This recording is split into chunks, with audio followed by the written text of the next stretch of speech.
A small, rocky, typhoon-swept island. This is Okinawa, principal link in the Ryukyu's chain, which stretches more than 340 miles over the vast western Pacific from Japan to Formosa. Unimportant? Perhaps at first glance. But Okinawa's role in today's tense world is far out of proportion to her size. In area equal to half that of Rhode Island, Okinawa is a vital outpost in the free world's defense network, less than 400 miles from the coast of communist China.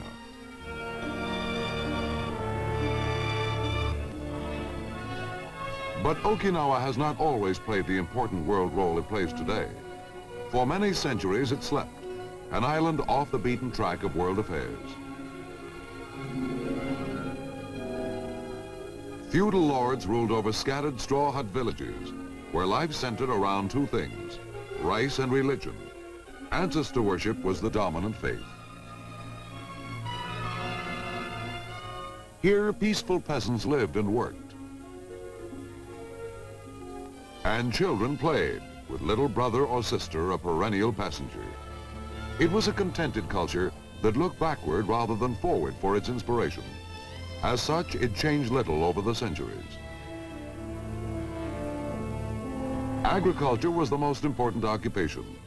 The ungenerous earth was worked by hand with ancient tools. Crops were sown by hand and harvested by hand. It was a rough, simple life. But when the crops were good and the harvest plentiful, the people were content. They lived in peace and primitive prosperity.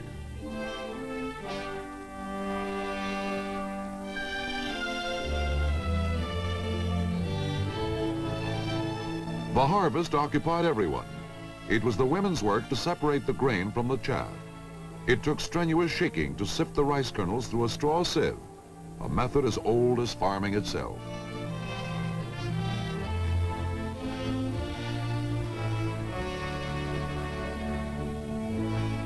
The United States first became acquainted with Okinawa when Matthew Perry landed his Asiatic expedition here in 1853. Some of his men are buried here. When Perry returned to the United States, he recommended to Congress that they annex the island, but Congress was uninterested.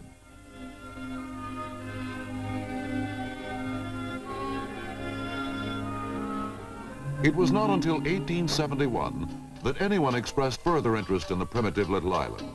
At that time, Japan incorporated it into her empire. The Japanese gave Okinawa their language and introduced the natives to the more advanced Japanese culture.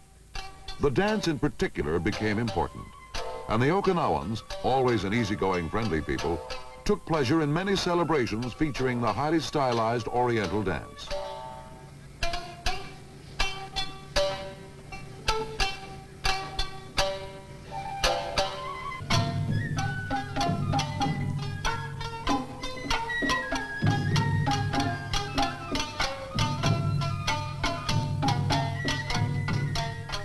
However, the Japanese looked upon the island primarily as a source of agricultural supply.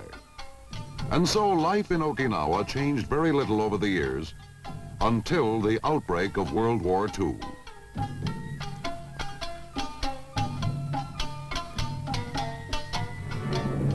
Vital to the Japanese defense, Okinawa had to be taken before our main attack on Japan could succeed.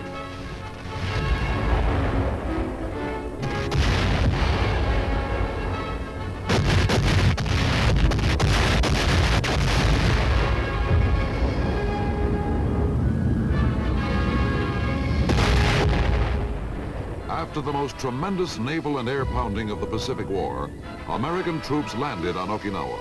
It was Easter Sunday, 1945. It was also April Fool's Day. It marked the beginning of the most bitter island battle in modern history. The Japanese defense turned out to be desperate. This was their last outpost, their last chance to blunt the American blow on Japan itself. They fought with fanatical fury.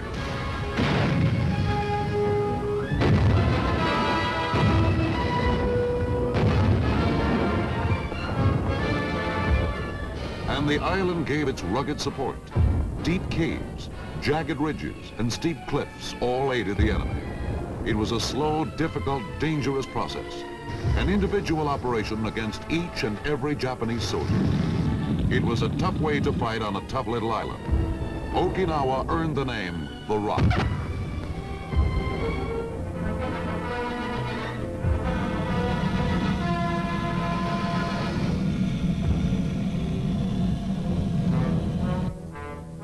Six whole divisions took 5 full months to wrest Okinawa from Japanese control.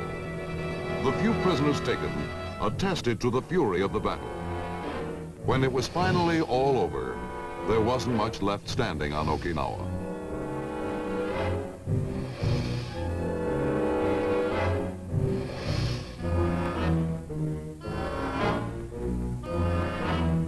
Naha, the capital, was a shambles. We had no time to fix it either, because the Rock was the staging area for the assault on Japan. But that assault never came. Suddenly and dramatically, the war ended. And when the Japanese surrendered, Okinawa was placed under United States jurisdiction. Okinawa, after the war, was a forlorn place. Equipment shot up during the fighting. And equipment piled up for the invasion of Japan lay around to rot and rust away. The Rock was forgotten.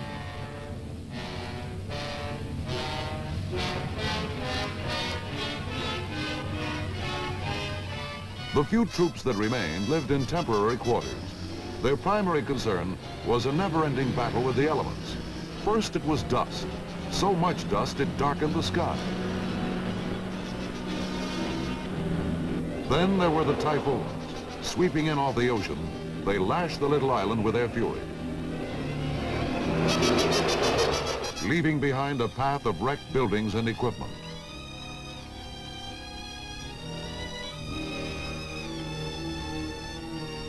And afterwards, mud, bogging down everything to a crawl.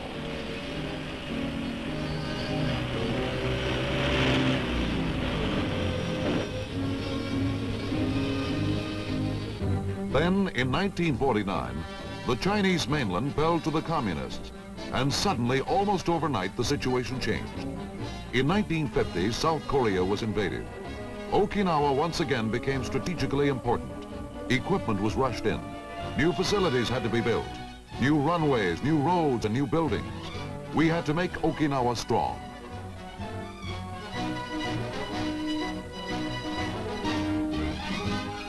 Air bases came first. We needed longer runways to accommodate bigger, faster bombers. Guided by Army engineers, Okinawans pitched in with a will.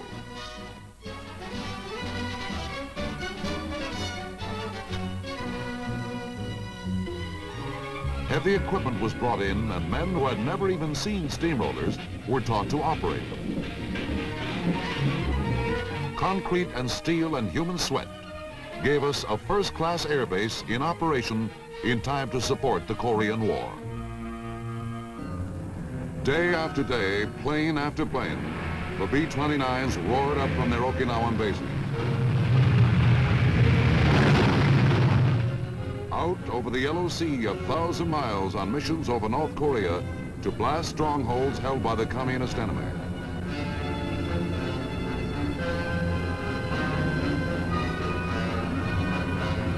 The bombers fought their war from that important little island, Okinawa.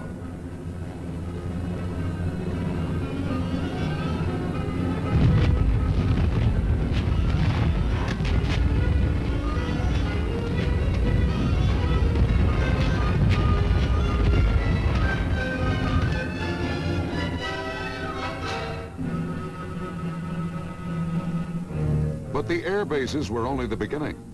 If Okinawa was going to be our primary military establishment in the Far East, a great many other things had to be accomplished too.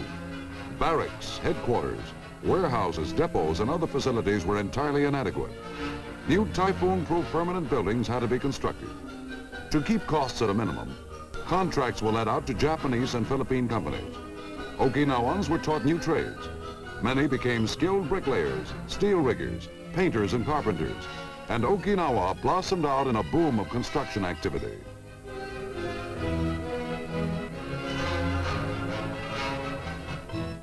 Along with the purely military construction went the development of dependence housing. Attractive suburban areas were laid out and trim modern homes constructed. Now American kids play happily among the smart new homes of the servicemen's families. If a soldier's wife runs short of soap or breakfast cereal, there are modern American-style supermarkets with complete stocks of the same merchandise she might expect to find back home. There's even somebody to help with the grocery cart. The Interfaith Chapel, recently erected at Sukiran, is a handsome example of the clean modern lines to be seen in Okinawa's new construction. New 2- and 3-story army barracks are complete units in themselves, with troop quarters, administration offices, supply rooms, armory and mess hall, all under one typhoon-proof roof. The new construction on Okinawa has extended to every area of activity. University buildings, hospitals, theaters, public buildings, and sports facilities all have been built to serve Americans and Okinawans alike.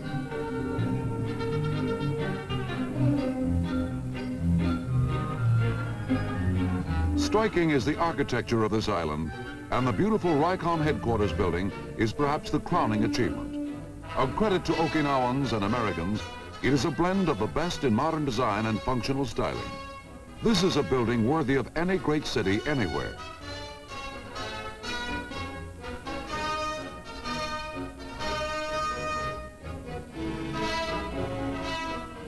To tie in the numerous facilities spread out over the island, a modern communication and transportation system had to be constructed. Before the American occupation, there were few paved roads on Okinawa. Mud and dust trails were often the only means of getting around. Heavy equipment was employed to tackle the difficult terrain, and as in all phases of the modernization program, local Okinawan labor was taught to operate it. This policy not only saved many millions of dollars to the American taxpayer, but also gave the Okinawans a degree of know-how in handling modern equipment that they never could have attained any other way.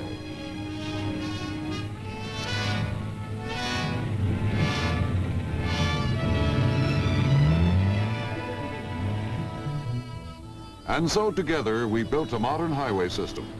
Crisscrossing the island, it serves every important military installation as well as numerous native cities and villages.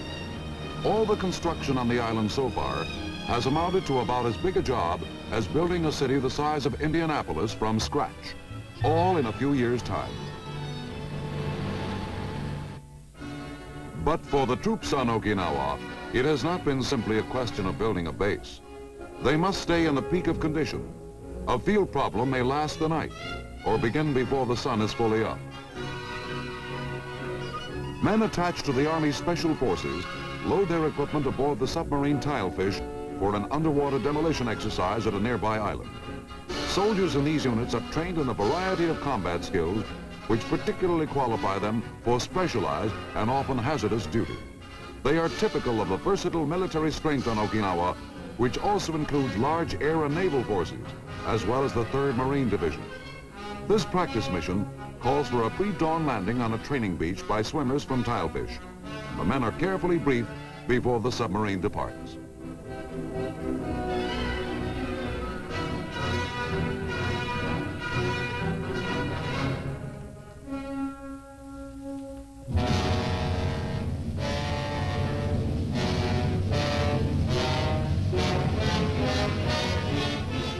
Tilefish approaches the target area at full speed as the swimmers prepare to leave on their mission. Carrying bags of explosives, wire and detonating devices, their objective is to destroy beach obstacles before a practice amphibious assault landing is carried out later in the day. Training such as this in Okinawa's rugged waters makes these men outstanding as versatile combat-ready soldiers. Split-second timing and physical endurance are both demanded by such strenuous assignments. Men in these units can be utilized anywhere in the Far East if an emergency requires. Into the water and into the beach, with only the fish for company.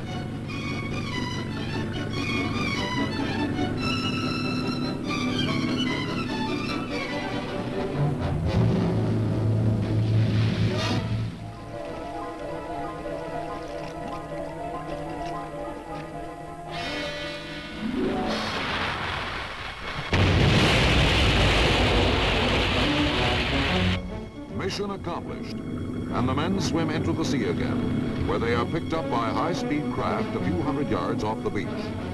In combat, These men would help to clear the beaches of barriers which would normally impede infantry and vehicles making an amphibious landing.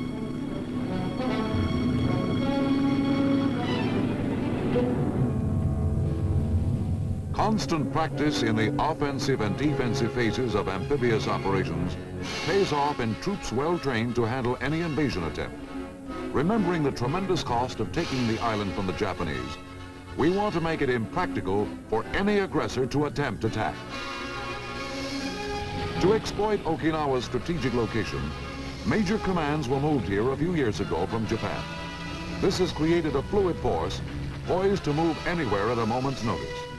The defense of the island, then, is a primary concern. Tactical training never stops.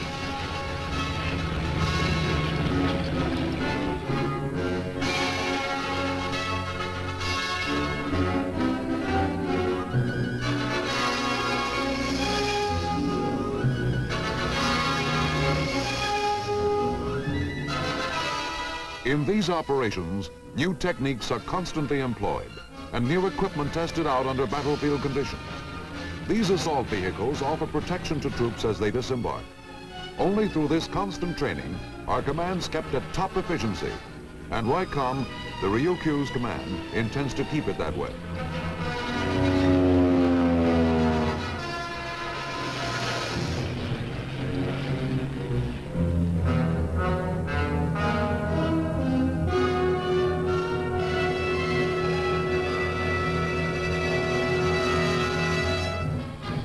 But what about the troops that are arriving on Okinawa today? What do they find on this, our most important military base in the Far East? Personnel assigned to Okinawa today will find a modern community, in most respects very similar to many communities in America. They will find a place where they can settle their families and live as Americans and good neighbors in this Okinawan community.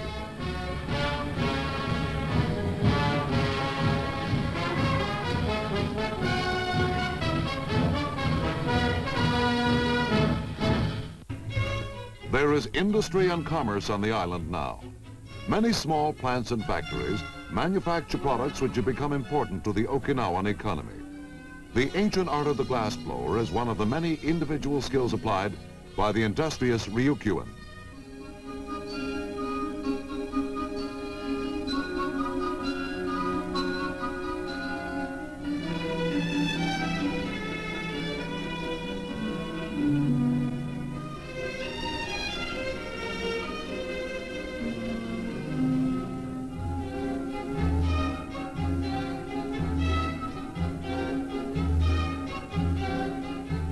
Products from these small industries are used locally and for export to Japan. Many lovely shapes and designs, both decorative and functional, emerge from the production line in this tiny factory. Restaurants like the famous Tea House of the August Moon are a booming business. The movies have become popular with both American and Japanese products shown.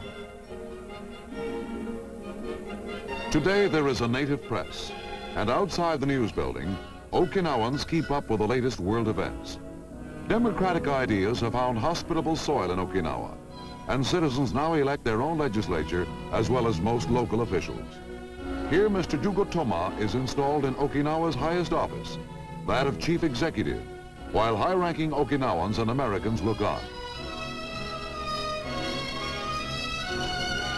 There is a blending of the new and the old here, of the East and the West. Some sections of the island are reminiscent of any Oriental community with crowded streets and bustling commercial activity.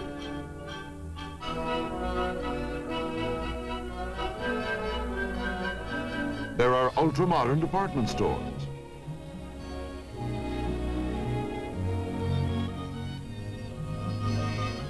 And here, halfway around the world from home, can be found all the products necessary to satisfy the wants of the American family.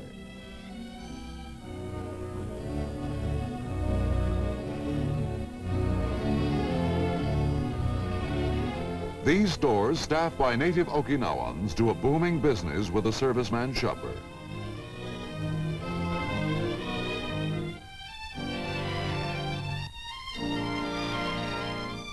On Okinawa, there are many enlisted men's and officers' clubs.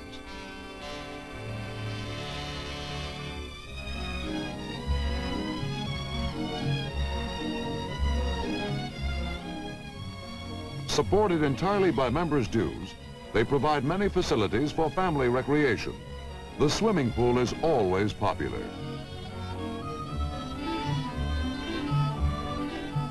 There is an excellent golf course.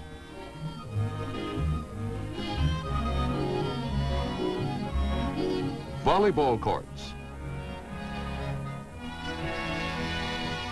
And tennis. Here too can be found the extended pleasures of a summer vacation. Okinawa abounds in lovely beaches, and on this semi-tropic island, the swimming is good from March to November. Everybody takes advantage of the water.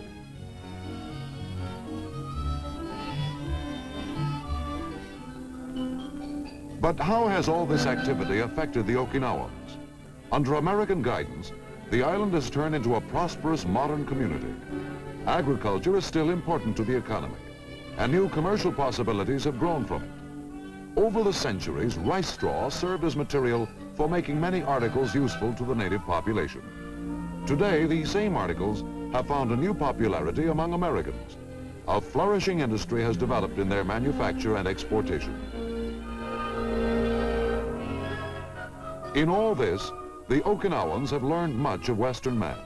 They have learned new skills, discovered a higher standard of living, and enjoyed new forms of recreation.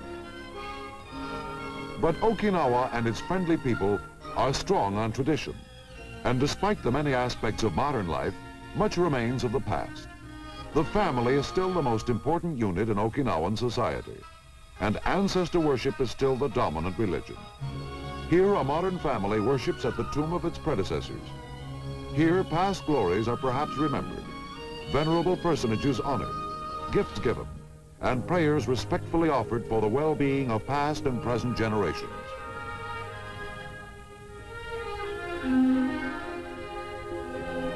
Inside the more elaborate shrines, the same simple ceremony pays respect to those who have gone before.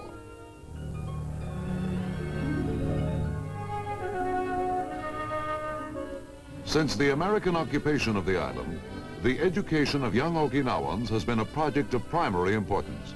Consequently, more and better schools, including a university, have been constructed. When moving day arrives, the kids pitch in with a will. They are proud of their new school. Perhaps they do not realize it yet, but it will give them new opportunities. From these children will come the leaders of tomorrow, for democratic government is already a reality on Okinawa.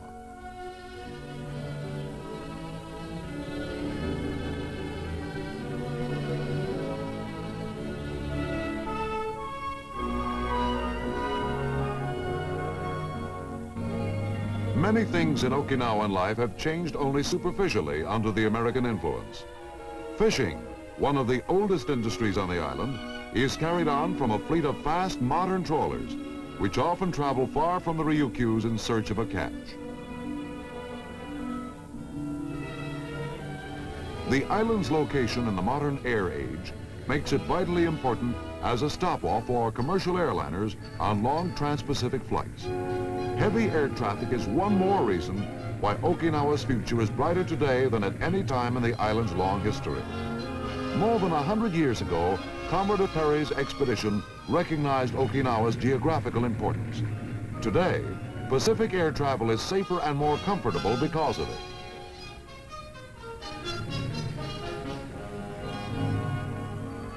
And so Okinawa is a land of contrast. Leading a modern life with hope in the future, her people still find time for the traditional pleasures and celebrations. Every year, the fishermen hold a rowing race, where the skills of individual crews are pitted against each other. Crowds line the waterfront to cheer their favorites. But whoever wins, the outcome is always a wet one for the victors' rooters as they dash into the water to congratulate the winning boat, banners waving.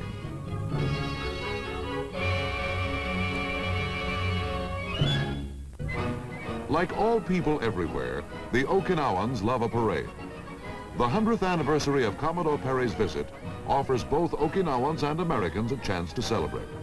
School is let out for the day, and thousands of kids parade through the streets of Naha, waving the flags of both Okinawa and the United States. Craftsmen of both nationalities test their skill in making colorful floats to dramatize the event.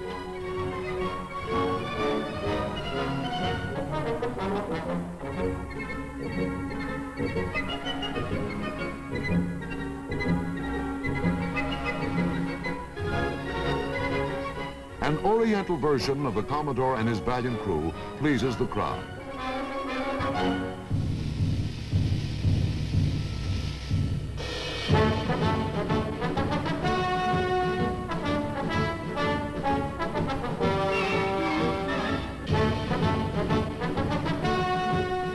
And so 100 years after Perry's visit, Okinawa's strategic location, duly noted by the Commodore, today makes the island one of our most important military assets in the Far East. Following the carnival of floats, there is a traditional sport. Youngsters compete in balancing the gay ceremonial banners high in the air, which takes a lot of skill and timing.